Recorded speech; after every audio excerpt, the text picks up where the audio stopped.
जी अस्सलाम वालेकुम। मैं हूं नूरुल आरफीन सिद्दीकी और आप देख रहे हैं आरफीन नामा। बहुत दिन हुए नामे मेरे नामी सेशन हमने नहीं किया।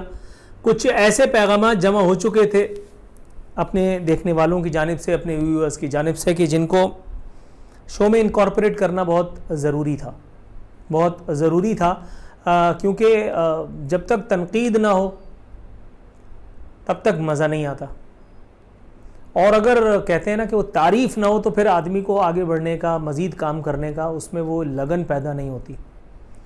तारीफ़ अल्हम्दुलिल्लाह सुम्मा अल्हम्दुलिल्लाह जितनी हो रही है, वो वीडियोस पर आपको, हर वीडियो पे आपको जो तबसरे किए जाते हैं, जो कमेंट्स होते हैं, उसमें आप लोग खुद ही पढ़ते रहते हैं अल्हम्दुलिल्लाह। कुछ का मैं जवाब भी देता हूँ, कुछ का मैं मुँह तोड़ जवाब देता हूँ, कुछ का मेरी टीम का भी जवाब देती है, जिसके बारे में मुझे वाक़फ़ियत नहीं है, लेकिन ताहम जो कुछ भी है मैं उसको ऑन करता हूँ। पिछली कुछ वीडियोस से मेरे बारे में कुछ ख़ास लोगों ने कुछ ख़ास प्रोपेगेंडा किया। मैं उनका शुक्रगुज़ार हूँ कि उन्होंने मुझे इस लायक समझा। मेरी एक वीडियो पर जिसमें मैंने कोरोना के हवाले से वो जो पॉलिसी बनाई गई है सिंध हुकूमत की जानिब से, NCOC की जानिब से, जिसमें साफ छुपते भी नहीं, सामने आते भी नहीं कि मज़दाक, आपने ईद के फ़ौरन बाद कौम को पाबंदियों में जकड़ने के लिए इजलास किए और ईद से पहले ही आपने ये काम कर भी डाला। 10 दिन की छुट्टियों में आपने जो है वो हफ्ता 10 दिन आपने लॉकडाउन भी किया, लोग कहीं आएंगे नहीं, किसी से मिलेंगे नहीं, इस तरह की चीज़ें रहीं। चलो ठीक है, लेकिन जब मैंने सवाल उठाया तो मुझ पर रेसिज्म का, मुझ पर मसलक परस्ती का, मुझ पर तासुब पसंदी का, उसके फ़रोग का, फ़िरक़ा परस्ती का इल्ज़ाम लगा दिया गया। ये पाकिस्तान में एक ऐसा मसला है जिसका कोई इलाज नहीं है, लेकिन फिर भी अगर किसी को ये लग रहा है कि मैं वजाहत दे रहा हूँ तो मैं एक बात बता देता हूँ। मैं इस तरह की तमाम तनकीद को रखता हूँ जूते की नोक पर। यौम अली के मौके पर वो जो छूट सिंध सरकार ने दी थी, जो ईद के मौके पर नहीं दी गई, उसका प्रोपेगेंडा नहीं, मैंने बाकायदा उसका पोल अपने टीवी प्रोग्राम्स में पिछली मरतबा भी खोला और इस मरतबा भी उससे बढ़ चढ़ करके खोला। तो आरफीन नामा में आप मुझसे क्या एक्सपेक्ट करते हैं? मैं आपको छोड़ दूंगा? क्या दुनिया आपकी ये मुनाफिकत नहीं देख रही? वो एक जुलूस में कोरोना किधर चला जाता है। अगर मैं इसके बारे में बात करूंगा तो मैं एंटी शिया खुदा न खास्ता कैसे हो गया भाई? आपको पता है मेरे बेहतरीन दोस्त शिया हैं, ना उनको इस बात से कोई फर्क है कि मैं सुन्नी हूं, ना मुझे इस बात से कोई लेने देने कि वो शिया हैं। सानू की यार, ना मैं उनसे कोई गलत बात करता हूं, ना उनकी कोई गलत बात सुनता हूं। मेरे हर ताल्लुक में कमोबेश में यही कोशिश करता हूं। हो सकता है कहीं आगे पीछे हो जाती हूं, क्योंकि मैं भी इंसान हूं, आप माने या ना माने। मैं अपनी गलतियों को जो कभी हुई है उन पर पशेमानी का इजहार करने के लिए वीडियो नहीं बना रहा है, क्योंकि ये वीडियो किसी तौर भी, अगर आप ये समझते हैं कि मैं आपको ओज़र लंग तराश रहा हूं, no sir, I completely own जो कुछ भी मैंने यौम अली के हवाले से कहा था। सिंध सरकार ने बाकायदा मिली भगत के तहत यौम अली की जुलूस पर खामोशी इख्तियार की। NCOC और असद उमर का इस हवाले से क्रिमिनल एक्ट था कि जो उन्होंने कुछ नहीं कहा और उसके बाद बबांगे दोहल जुलूस निकला, जिस तरह से हर साल निकलता है। कोरोना सिर्फ मुहर्रम का एहतराम करता है, बाकी किसी महीने में वो लोगों को मौत के घाट नहीं उतारता। ये कोरोना किसी शिया ने इजाद किया है? ऐसा लगता है। इसको सुन्नियों से दुश्मनी है, बरेलवी और देवबंदियों को ये खा जाता है, ऐसा लग रहा है। हालांकि ऐसा कुछ नहीं है। आप अपनी किसी जज्बातियत के तहत, किसी अपनी मजहबी उसके तहत, मजबूरी के तहत, या उसकी व्हाटएवर यू कॉल इट यार, उसके हवाले से आप ये करने पर बजिद हैं, आप करें, मैं मना थोड़ी कर सकता हूं। मैं इस पोजीशन में नहीं, आप करें, मगर आप मेरी जुबान नहीं बंद करा सकते भाई। मैं जो देख रहा हूं वो बोलूंगा। 12 रबीउल अव्वल की जुलूस में अगर आपने यही हरकत की तो मैं आपको उस वक्त भी नहीं छोड़ूंगा। मैं आपको उस वक्त भी नहीं छोड़ूंगा अगर आपने 12 रबीउल अव्वल के जुलूस के हवाले से ये सब काम किए। अगर खुदा न खास्ता माज़अल्लाह उस एक वक्त में ये सारी सूरत-ए-हाल रही, अगर कोरोना की ये सूरत-ए-हाल माज़अल्लाह रही और आपने कोरोना का नाम लेने के बाद भी उस एक जुलूस को जो 12 रबीउल अव्वल के नाम पे निकाला जा रहा है, अगर आपने उसको नहीं रोका तो फिर आप मेरी जुबान को भी नहीं रोक पाएंगे, ये भी मैं आपको बता दूं। मैं किसी मजहब के खिलाफ, किसी मसलक के खिलाफ, किसी फिरके के खिलाफ नहीं हूं। उस वक्त तक जब तक मेरे मजहब, मेरे मसलक, मेरे फिरके, मेरे दीन, मेरी प्रायोरिटीज, मेरी पसंद नापसंद को निशाना नहीं बनाया जाता। दूसरी बात, कल एक साहब ने मुझे टैग किया फेसबुक पर। मेरा आरफीन नामा का वो जो सेशन था जिसमें मैंने सिंधवारा जी के हवाले से मैंने बात की थी, अपने अंदाज में की थी मैंने, आई ओन इट। उसका किसी सहाफ़ी ने कोई जवाब दिया है फेसबुक पर लाइव सेशन के ज़रिए। शुस्ता लहजे में उन्होंने गुफ्तगू फरमाने की कोशिश की है, लेकिन अनफॉर्चुनेटली मैं इस तरह का लहजा ना रखता हूँ, ना इस तरह का मेरा मिजाज है। मैं उसी अंदाज में जवाब दूंगा आपको, हालांकि आप इस लायक नहीं थे।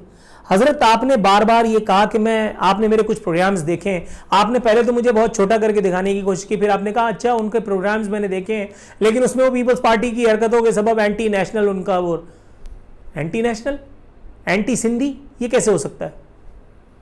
आप मुझे एंटी सिंधी कैसे कह सकते हैं भाई? मैं वो सिंधी हूं जो उस वक्त से सिंधी है जब से अल्ताफ वाले महाजिर थे।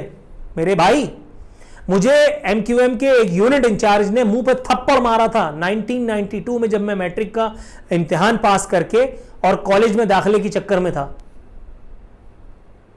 ये शराब पिए बैठे थे गली के कोने पे, मैं निकला, उसने मुझे बुलाया, कहां से आ रहा है? मैंने बताया फलां जगह से आ रहा हूं।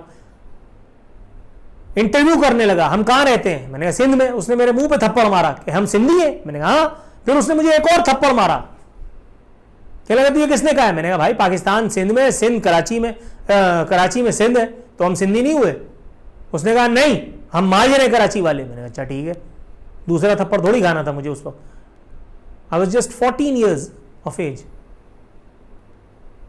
फिर मैं उस वक्त से सिंधी हूं। मैं एक बस में सफर करता था, जो लोग मुझे जानते हैं,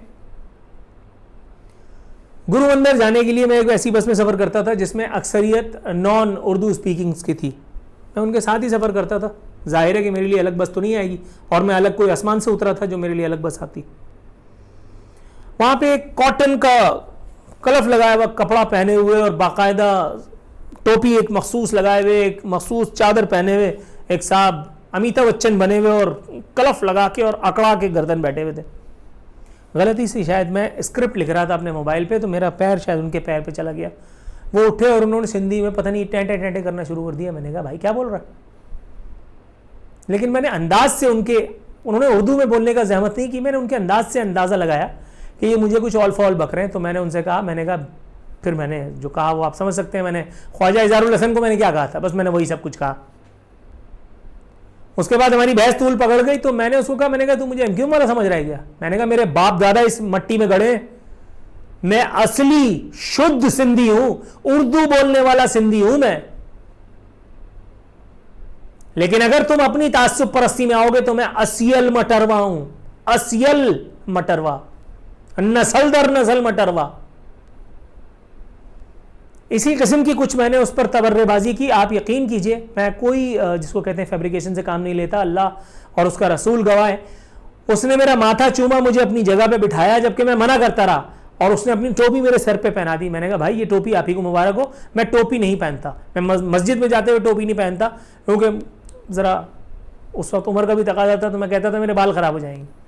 मैंने टोपी उनको वापस की। मैंने कहा, कहने लगा तू भाई तू सच्चा सिंधी है, और ईमानदारी की बात है, मुझे सिंध से इश्क है, लेकिन अगर आप मुझे बदमाशी के जोर पे सिंधी बनाने की कोशिश करेंगे तो मैं आपका उसी बदमाशी से आपका दांत तोड़ दूंगा। एक बात आपको और भी बता दूं, आप कह रहे हैं कि हमारी 50,000 साल, ओ भाई हो सकता है आपकी 1 अरब साल पुरानी तहजीब हो तो सानू की, फिर मैं क्या करूं? मैंने आपसे 2-3 जवाब दिए थे अपने उस एक मामले के हवाले से जो मैंने वीडियो बनाई। मैंने आपसे कहा कि आप इंटीरियर में, आपने कहा इंटीरियर एक्सटीरियर कुछ नहीं है, आज तक मौजूद है भाई। अंदरून सिंध दाखिले पेपर में छपता है, उठा के पढ़ लो। अच्छा, मौसूफ अपने आप को सहाफ़ी बताते हैं, उन्होंने मुझे बार बार कहा कि मैं आरफीन सिद्दीकी क्लेम करते हैं कि मैं सहाफ़ी, और भाई मैंने कभी नहीं कहा कि मैं सहाफ़ी हूं। मैंने हमेशा अपने आप को एंकर पर्सन कहा, एंकर कहा, मैं सहाफ़ी नहीं हूं। सहाफ़ी खरीदा जा सकता है, मुझे खरीद के दिखाओ। क्या बातें कर रहे हो यार? मैंने कभी भी ये नहीं कहा। आप अपनी लाल गुलाबी बातों में मुझे घसीट रहे हैं। ऐसा नहीं है मेरे दोस्त, ऐसा नहीं है। आप वो सुनना चाह रहे हैं कि जो आपको पसंद है, मैं ऐसा नहीं करूंगा, मैं ऐसा नहीं करूंगा। कराची और हैदराबाद के लोग जहमत ना करें। क्या मुलाजमतों में आज ये शक नहीं लगाई जाती, अक्सर पेपर में नहीं छपती ये सारी चीजें? कराची के लोगों से क्या दुश्मनी है भाई? खैरपुर की रोड बन रही है, आप चाहते हैं मैं उस पर बगले बजाऊं? कराची में आपने सड़कों का कबाड़ा कर दिया, और एमक्यूएम वाले चूंकि नफीस लोग हैं, वो गन पॉइंट पे शरीफ बने हुए विफाक में पीटीआई को सहारा दे रहे हैं। कल तक वो आपकी रोजी रोटी का जरिया थे। एमक्यूएम के एक अहम रहनुमा के एक अहम गुर्गे को आपने जो है वो एमडीए का चलता फिरता वो हरकारा बना रखा है। उससे किस किस के अकाउंट में कहां तक क्या कुछ जा रहा है सबको पता है। वो आपको अच्छा लगता है महाजिर, मैं आपको बुरा लगता हूं क्योंकि मैं आपकी चीजों को नहीं मानता भाई। ये तासुब, अच्छा आप कह रहे हैं कि ये जो महाजिर, ये जो डे है क्या कल्चर डे, ये कब से मनाया जा रहा है कल्चर डे? मेरी उम्र 43 साल है, 10 से 15 साल पुरानी ये रिवायत नहीं है। निकालो किधर थी? ना इसकी कोई मीडिया कवरेज होती थी, ना अखबारात में जमीन में छपते थे, ना टेलीविजन पे इसकी कोई कवरेज होती थी। किधर से आया ये? और भाई एक आदमी सिंधी है, वो सिंधी है, उसको नाचने का नहीं क्या जरूरत है बताने के लिए कि मैं सिंधी हूं। एक आदमी महाजिर है, खुदाई महाजिर, उसको ये बताने की क्या जरूरत है नाच गाकर कि मैं महाजिर हूं। और ये प्रोपेगेंडा करना ही क्यों जरूरी? जब तुम कहोगे मैं सिंधी हूं, मैं सीना ठोक के कहूंगा मैं महाजिर हूं, उखाड़ लो। तुम अपने आप को सहाफी बताते हो, तुम प्रेस क्लब में बैठ करके पहली वाली मंजिल पे एक गिलास, मखसूस गिलास पकड़ करके टिकाने वाले सहाफियों में से हो, मुझे पता है। आप रोजनामा चीख के ब्यूरो चीफ होंगे, माहनामा अल हुक्कू के रेजिडेंट एडिटर होंगे आप क्या है मुझे नहीं पता, मैंने आपको कभी नहीं देखा। वो तो अगर कोई वीडियो मुझे ना भेजता तो मैं आपकी सूरत से भी ना वाकिफ हूं। चलो आपने मेरे कुछ प्रोग्राम्स देख रखे हैं, अल्लाह का शुक्र है, सुम्मा अल्हम्दुलिल्लाह। आपने एक आगे हो सकता है कि आरफीन के सब्सक्राइबर मुझसे कुछ ज्यादा हैं, उनके व्यूवर्स मुझसे, मेरे व्यूवर्स आपसे 1000 गुना ज्यादा हैं। रोजनामा चीख को कौन जानता है? माहनामा अल हुक्कू को कौन जानता है? एक किसी साइडलाइन किसी सिंधी के या किसी उर्दू के किसी अखबार के किसी मखसूस रिपोर्टिंग में या किसी डेस्क पे बैठ करके अगर आप कोई तीर तोप तलवार चला रहे हैं तो ठीक है, लेकिन फिर भी अल्लाह का शुक्र है, खुदा की खुदाई में अल्लाह ने मुझे आपसे आगे ही रखा हुआ है और उसी का मैं फायदा उठा रहा हूं, उसी का एज उठा रहा हूं। आपको पता है, मैं आप जितने लोगों के ख्वाब में नहीं आ सकते और जो लोग आपको ख्वाब में देखना पसंद नहीं करेंगे, मैं उन सबसे बिलमुशाफा मुलाकात करता हूं। मैं पाकिस्तान पीपल्स पार्टी के जब मैं कहता हूं ना टॉप ब्रास, तो फिर मैं टॉप ब्रास से जब बात करता हूं 1 to 1, उन बातों में नाम निकाल करके मैं वो सारी बातें अपने आरफीन नामा में या अपने शोज में डिस्कस करता हूं। एक बहुत बड़ी शख्सियत पाकिस्तान पीपल्स पार्टी की, मैं उसे जब छोड़ने के लिए आया, उसकी गाड़ी तक मेरे ऑफिस आई थी वो मुझसे मिलने के लिए, तो उसने मुझसे कहा आरफीन जब तक ये लल्लों की सियासत है, जब तक मेरी जुबान का एज मुझे है, जब तक मेरी सिंधी टोपी का एज मुझे है, जब तक मेरी अजरक का एज मुझे है, तुम कुछ नहीं कर पाओगे। मैं मुस्कुरा करके मैंने उनकी गाड़ी का दरवाजा बंद किया और टाटा बाय बाय कर दिया। मैंने एक आम सिंधी की बात की है, वो उसी आम सिंधी को आपने एक नौकरी की लालच में आगे लगा रखा है। उस आम सिंधी का एक नुमाइंदा जो हो सकता था, उसे आपने प्रेस क्लब की ऊपर वाली मंजिल पे एक गिलास, उसमें कोई मखसूस मशरूब देकर के उसको टिका रखा है। क्या सहाफी का यह काम होता है कि जो आज पाकिस्तान पीपल्स पार्टी की प्रोपेगेंडा मशीन बना हुआ है, चूंकि सिंधी है इसलिए पाकिस्तान पीपल्स पार्टी का प्रोपेगेंडा करना उसके लिए लाजिम है, और उसको रीट्वीट करेगा पाकिस्तान पीपल्स पार्टी का मीडिया एडवाइजर। आपने मुझे वो समझ रखा है जिसके नाम के साथ कुछ और लगता है? नहीं हजरत, मैं वो नहीं हूं, बिलीव यू मी।